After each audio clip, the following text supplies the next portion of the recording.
Hello, and welcome to the Footy Podcast. To benefit Here's Help.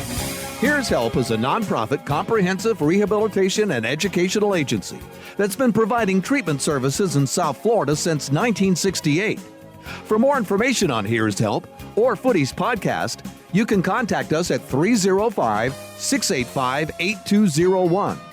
If you need help or know someone who has a substance abuse or alcohol problem, you can call our admissions office at 305-685-8201, extension 224. If you'd like to make a cash donation to Here's Help and join the fight against drug abuse, call Footy at 305-685-8201, extension 227. Now, here's Footy. Good morning. I'm Footy. I'm your host. We are broadcasting from our facilities at Here's Help, Inc. And for those of you who don't understand or know what we do, we are, for lack of a better term, we're a substance abuse treatment center in broad terms. We're also a school, we're also a hospital, we're also, gardeners, we're also the cooks, we're a lot of things. But for people from the outside, if you drive past 151st and Northwest 27th Avenue in Dade County, you've probably driven past us 1,000 times. No, people don't even know, like they drive past, they go, what don't is even it? see it. Yeah, what is that place? Right. And we have our own world. We have our own school. We have all of the things that we feel we need, and we're working to get more of them. And I could tell you one thing, man. It's a lot calmer in this world than it is out in the real world right now.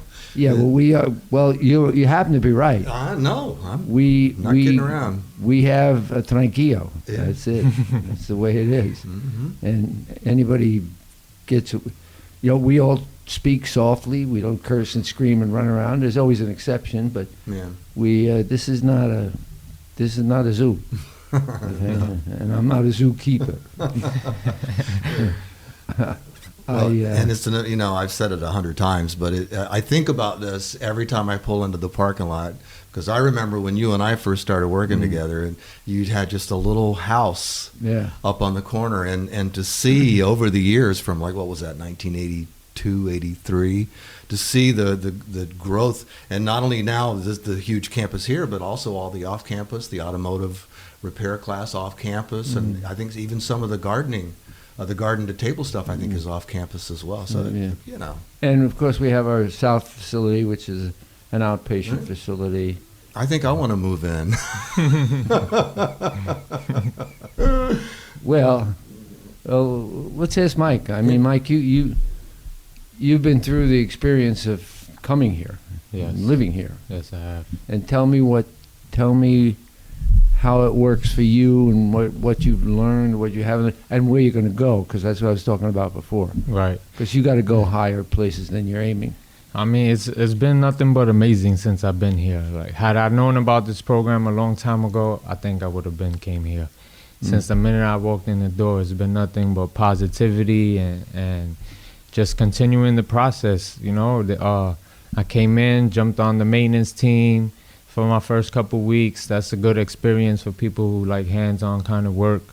And then after that, I jumped into culinary, because I got plans with culinary. I'm trying to start a dinner for two business, as to where, it's people who want to go out and experience dinner. You're going to get the training and the credentials. Yes. I've right here. My first week in culinary, I got the food handlers. I've been studying for the food manager's license, and just continuing the process, learning everything in the kitchen, the fundamentals, serving safe food handling, cleansing and sanitizing in the kitchen, and it's been great. And not only that, but afternoon classes, I'm in photography.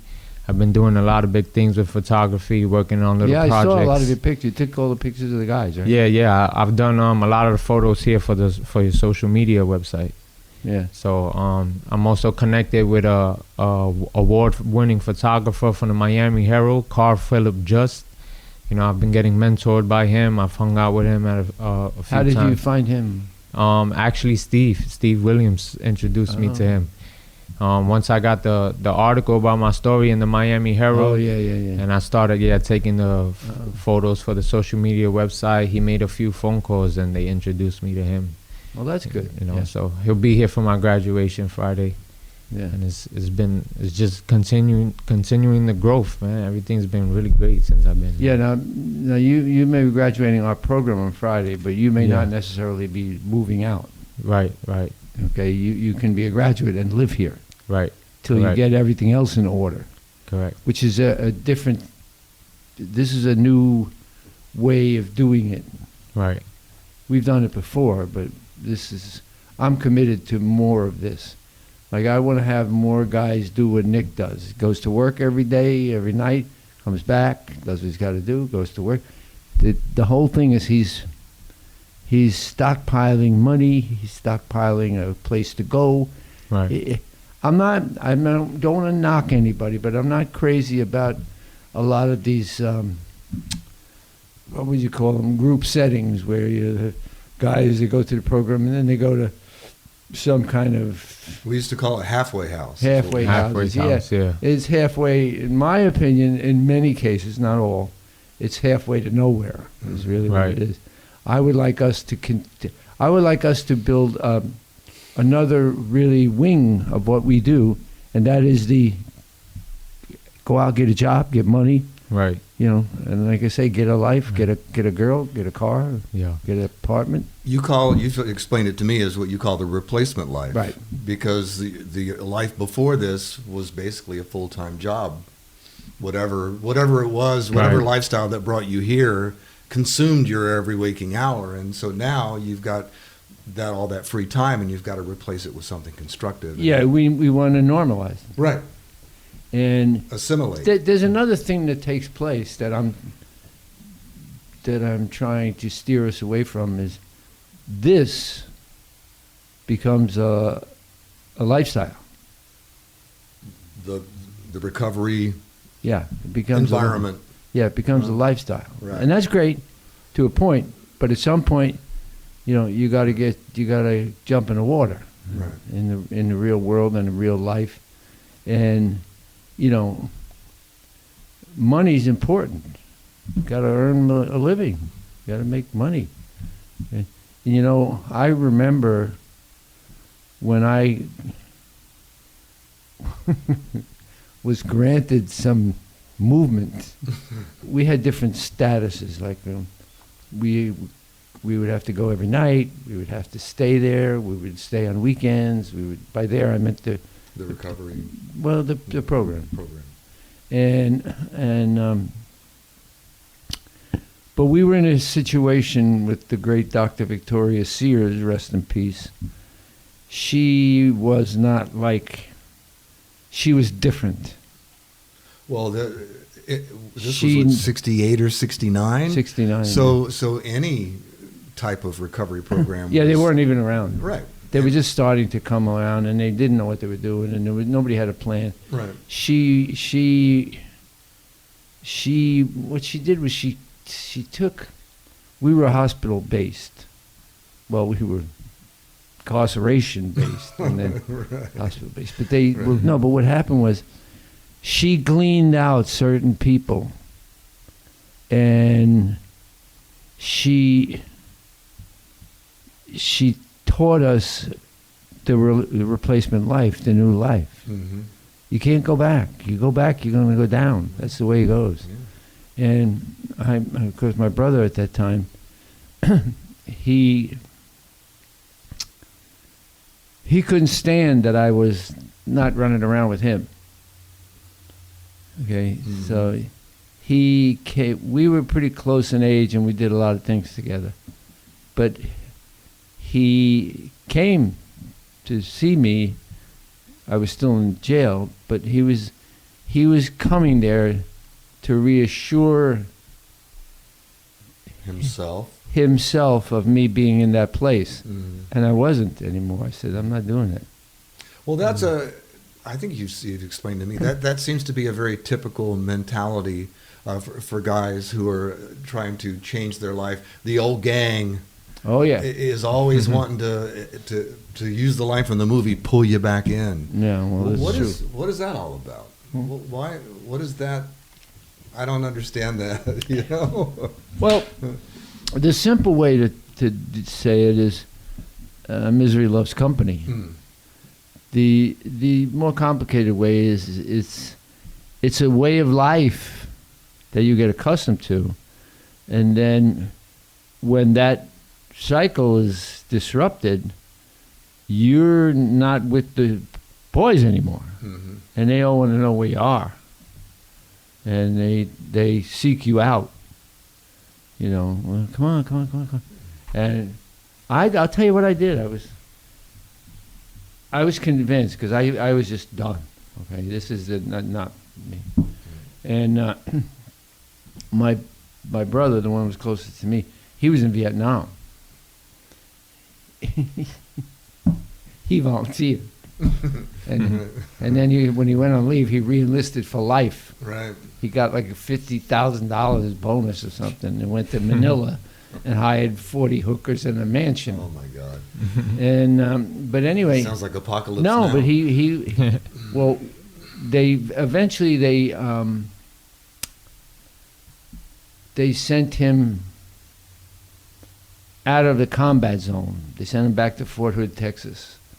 He finished the year, but he was supposed to be for life. But he was too troublesome, so they sent him back to Fort Hood, Texas. And what he did was he skipped out. He went AWOL. He saw being in Fort Hood, Texas, for a wounded combat veteran like himself, demeaning. He was like, I'm a bunch of punk kids. Whatever. Like a demotion almost. Yeah, well, where do you think the first place he went was? To the Bronx to find me. Okay? And which he did. And I said, right. Can't do it, bro. I'm done. He didn't understand Dr. Sears. He didn't understand what I was being trained to do, a different life. In his mind, it's like, what are you, right. Different life? Come on, let's go. What's wrong with this life? Yeah, let's go and do what we do. Right. Okay, right. That's our occupation. But it wasn't mine any longer, and it was a number of factors. You know, Dr. Sears was great for me. A lot of the guys helped me out. Rest in peace, the guy named Joe Salvaggi. He's a real old timer. You know, went back to like World War II. But I had started living that replacement life, and my girlfriend was straight. She was like, go to school every day, get A's, and she was living the lifestyle that you were trying to assimilate into. Well, I was trying to avoid at all turns. Well, I mean, she had the job. She had the response. Well, she had the. She was very, very very pivotal in my life. It gave me some place to go. Mm-hmm. You got to have some place to go. You can't just walk down to the corner anymore. It's not the same anymore. No, you can't. There's nothing good going to happen there. Mm-hmm. So anyway, I ended up in a very small group, but I hid at her house. Like at night, when we was done with work and everything was over, I would go over to her house. Of course, it kept me from going to your pals, the corner, the place. Our place was called the Sugar Bowl. It was the hangouts, and they were all there, and they're there. And I'll tell you something else. They don't like it when you're not playing. They don't like it when you got a life and you're moving on, and I was. Mm-hmm. And I ran into some problems because of it. And they don't like it. They don't like it. They want to know where you went and why you went there and why aren't you with us anymore and that kind of stuff. Mm-hmm. And that caused quite a bit of problems for me. Well, I think we need to take a quick break. Why, you too depressed now? No. I'm looking at the time. Yeah, okay. So I know we got to take a quick break, and then we'll be right back. So you're Ron Hersey, I'm Footy, that's Mike. We'll be right back. Have you been introduced to Footy Sauce? Footy Sauce makes it easy to give ordinary chicken wings extraordinary flavor. Footy Wing Sauce is made with a perfect blend of herbs and spices. So what are you waiting for? Pour it on. Footy's Wing Sauce guarantees you a better taste than chicken wing every single time. When you fire up the grill, pour it on. Let Footy be your wingman. Kick your next party up a notch with Footy Sauce. Grab Footy's Wing Sauce and pour it on. I might want to point out at this juncture that the 27th is my birthday, in case any of you guys were thinking of buying me a gold watch or something. A gold watch? Yeah. Oh, okay. So, I have sort of a watch collection that rest in peace, Mark Levinson and Robin Levinson. I did a lot of work with them. I was a customer, and I didn't know anything about it. Right. January 27th? Yeah. You're Aquarius. Aquarius, yeah. My birthday is February 8th. My brother was Aquarius. February 19th, the one I was telling you really? about, yeah. You had quite a watch collection, right? Yeah, I gave a lot of it away to my sons. Well, no, that was always a big football thing. Like the big thing for football players, as I recall, when we used to hang out with the Dolphins, the watch was I know Marino must have amazing. Well, he had What? so many of them that it didn't. I guess when you have that much money, you collect everything. No, no. You know what he did? Yeah. He gave me a present, and I opened it, and it was a watch. It was a Ernst Benz or whatever it was. He just had wherever they go, they give him. People are just He showering. gave it to me. He says, "Here, for you." All right. Probably worth like $20,000. Wow. And but that brings us up to, Jeff DeForest, right? Oh, Defoe. God, I love Yeah. Defoe, man. I worked with Defoe at QAM. Yeah. We were the ones that went to boot camp.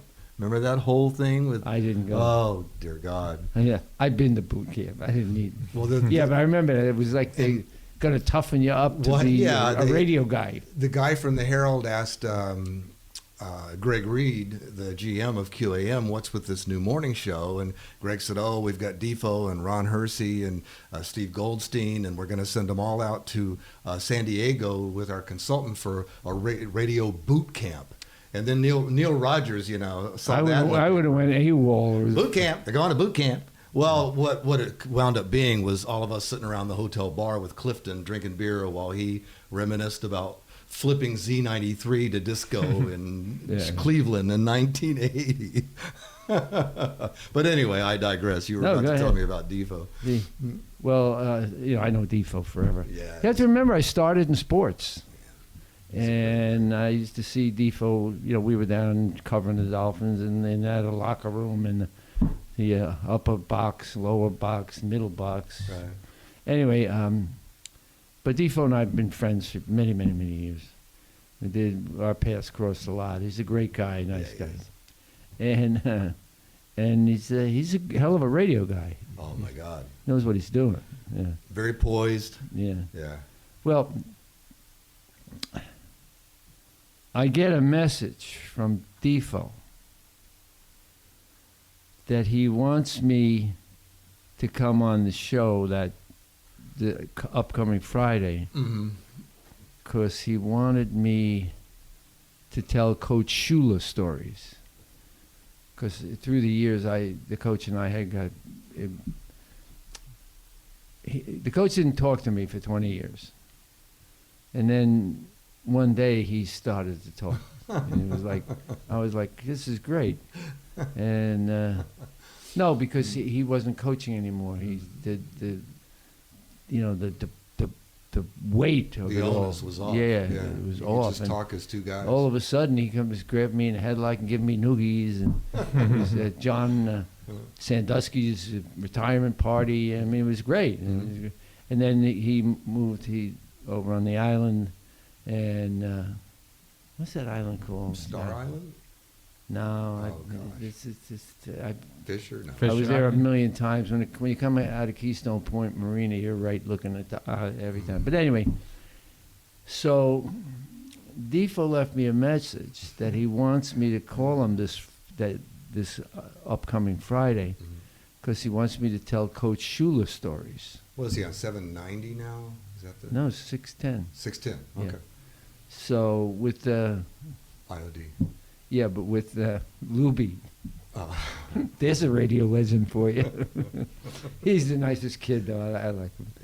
Yeah. And, and he succeeded against a lot of odds, so you got to give him credit. But anyway, so I got the message that Defo wants me to call him this week, or Friday, and tell Coach Shula stories. So, first of all, I'm not prone to that because, how can I put it? I always assumed that you were supposed to keep your mouth shut. Right. Okay, I didn't. I wasn't like I was telling, Dan Marino stories to people. That, Dan and I spend a lot of time together and still do, but it's to keep your mouth shut. Right. Okay, that's what I was taught. And I'd like to tell some of those stories. But anyway, Coach Shula, he wants me, I guess, and maybe it's an anniversary. I got to call him, find out what it is. But the story that came to mind, okay, was the Cheech and Chong story. Just the words Don Shula and Cheech and Chong.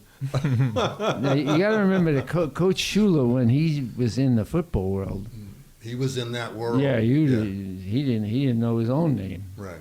And he's the man. That's it. And we Cox and his wife March worked for the record company. Mm-hmm. And Cheech and Chong were on like a promotional tour for their latest album. And they were coming to Miami, and they came to us, to Y100. They came a lot of times. Yeah, Two or three times when Sonny and I were there. Well, when March...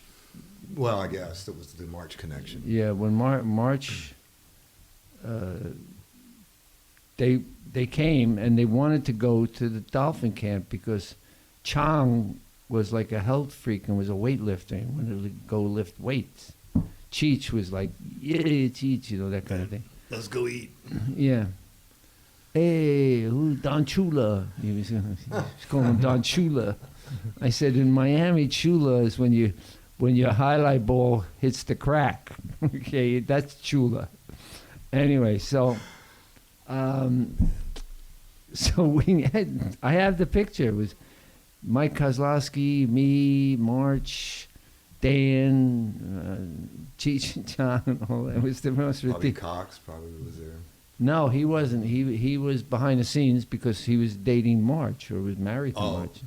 But anyway, so I toured around with them for about a week, and we were in with Bobby Monica.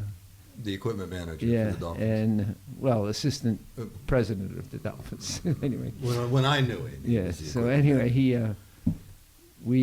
said to me, he heard them on the air, and he says, Footy, bring Cheech and Chong down to camp. Come on, bring them down.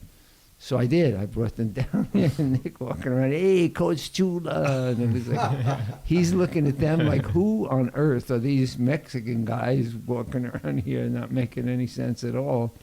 Because, and why does everybody love them? Yeah, well, you got to remember that he's in a world all to itself. He had probably no concept of pop culture. He didn't even know. All he knew was who they were playing the next week. He didn't know my name till he retired. Well, yeah, there you go. And I was there every game. And to be a successful coach, that's what you have to do. No, I have the greatest admiration for Coach Shula. Well, yeah. Rest in peace. Wow. And his son Dave, I see him from time to time. Usually I'm grubbing up some kind of favor. Right. But so Don didn't know who Cheech and Chong were then? He didn't know who I was. He didn't know. He had no idea who are these guys here that but he tried to play along, but Right. it was to play along with Cheech and Chong was kind of hard. Right. Yeah. It must have been quite a sight, all those guys in shoulder pads and helmets and jerseys. Yeah, and these two guys I was dying. headbands and tie-dye. Yeah. But I have the picture of all of us in that with Bobby and me, and you can see the look on Bobby's face. He's got this like the cat that swallowed the canary look on his face. Like, Right. look at Look what I pulled off. Look at this. Look at Cheech and Chong with the coach. So, yeah, I think I'll probably call Defo this week. Yeah. Well, you should do that. I should charge Defo. Like $100 a story. Let me know how that works out for you. Yeah. No, and He may give you a tip on a horse, but I doubt he'll give you any cash. I gave him a tip, Defo. Oh, really? Yeah. Did it come through? Oh, yeah. Really? He was talking about a show the other day. Huh? I knew the first song they were going to play at the Super Bowl. The band that was coming. For the upcoming, for the one about to begin? Not this one. This is a couple of years ago. Oh, a couple of years ago. And I called Defo, and I said, because on the board where they had the proposition bets, Yeah. what was the first song that they were going to perform? Oh, is that fun? Well, I told Defo what the song was. I happened to have had access to the... What were the odds of... It was good, but the problem was they would only take $100 bet. So we all bet $100, but we won, going away. it was, and to this day I'm sworn to never reveal who told me that, Okay. because that's Well, that's... against the rules. You're whoever it is, if They you give can't- out the name, you're Oh, no. damning them to a life of No. bothersome people. I don't. Well, you never give up your source, right? Yeah, I'm not. I was never an informant of any kind. I always. Informant. I always- That wasn't really where I was going. I was always kind of like, who? You talking to me? Yeah, about what? I don't know what you mean. Yeah. By the way, I have a hearing impairment. Anyway, so let's talk to Mike and have Yeah. him tell his story. Huh? So, how long have you been here at the facility at Here's Help now? Almost 5 months. And This- you graduated. You're graduating Friday, in another the week. 8th. Yeah. And it's something that you've pointed out to me, that whatever lifestyle you were leading that led you to be here is usually more than several years. So you have a long time to recover from. You know what I'm saying? Everybody is. You got to different. reboot everything. Right. But I'm saying that you And you can't. got to stay away from the old crowd. You can't undo Yeah. several years of lifestyle in a couple of weeks. Is the point I'm trying to make. And Because they everybody's will. different. I guarantee you, if you went back to your neighborhood in the Bronx, where you're originally It's from, not going to be anything good. yeah, they're gonna start. They're gonna start Yeah. knocking on your door. They're gonna, hey, come on, man, let's go. Yeah. We're going I try downtown. to stay away as much as possible. Yeah, you can't go. You can't go diving back in. So how was it that you wound up at Here's Help? Well, I moved out here from New York when I was 24. I'm 30 now. So I moved out here when I was 24, and that was because I was trying to get away from that street life, all the ripping and running in and out of jail and everything. So I moved out here when I was 24. I did really good my first couple years. I found a woman, got married. Everything was good for the first couple years. And then up until about 2 years ago, I got into an accident. I was prescribed Percocets, of course, for the Yeah, pain, boy. and from there it was off to the winds. Like I started getting heavier and heavier into the Percocets. My addiction got worse. It went from taking maybe 2 or 3 a day to 9, 10, 11 pills a day, and smoking marijuana all the time. And then up until maybe a few months before I got arrested, I got into MDMA, smoking MDMA.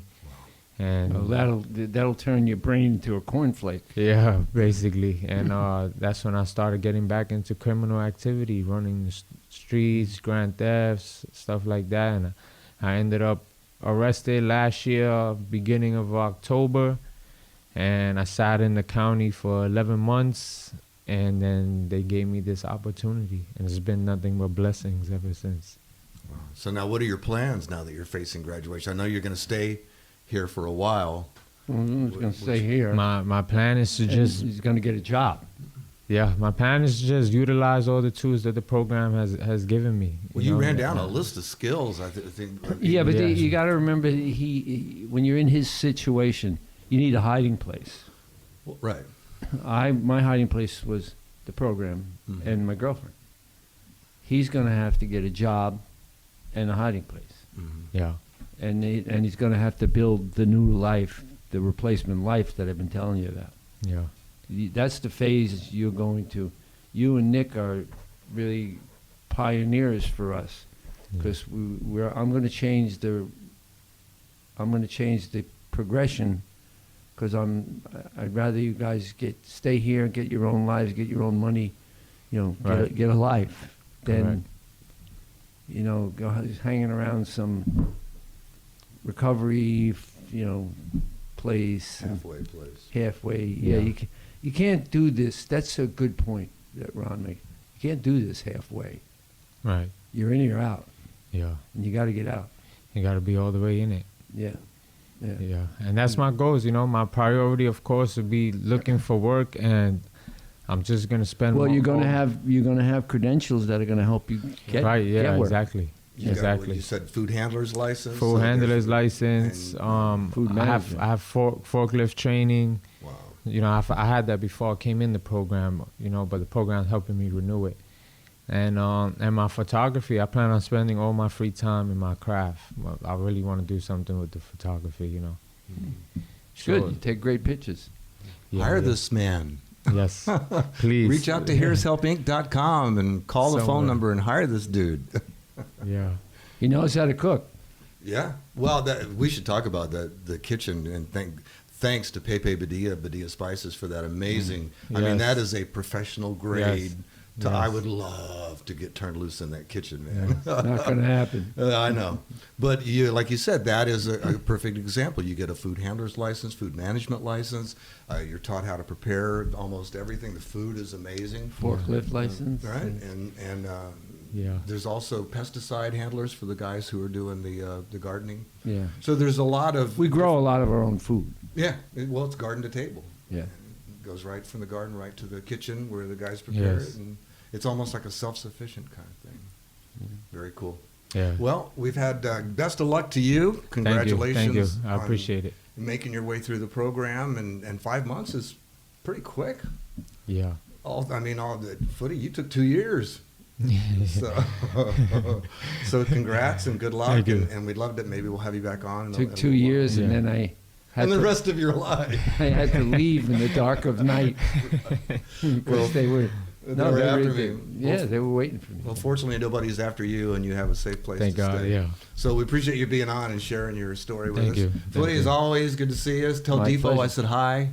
Yeah, I got to call him today. And that's cool. And we'll get together again next week, and we hope you'll check out our Footy podcast on YouTube. Make sure you subscribe. Click on the little bell icon. I think the subscribe button is right here. And click on the bell, and then you'll be notified every time we add a new podcast. The way it's working is just about every week we get a new podcast. Getting a lot of views. The Sonny tribute, the Sonny Fox tribute, is now over 100 views. It took over the Boating Story podcast, which was the front runner for quite a while. But we are getting views, and so we appreciate that. And we hope you'll share the link with friends and stuff. All of our South Florida fans. Madam, I'm Sonny Fox. Stop. We'll be back next week. Thank you for listening to the Footy Podcast. To benefit, here's help. For more information about the Footy Podcast or Here's Help, contact us at 305-685-8201. If you need help or know someone who has a substance abuse or alcohol problem, you can call our admissions office at 305-685-8201, extension 224. If you'd like to make a cash donation to Here's Help and join the fight against drug abuse, call Footy at 305-685-8201, extension 227. The executive producer of the Footy Podcast is Sam Zacco, COO of Here's Help.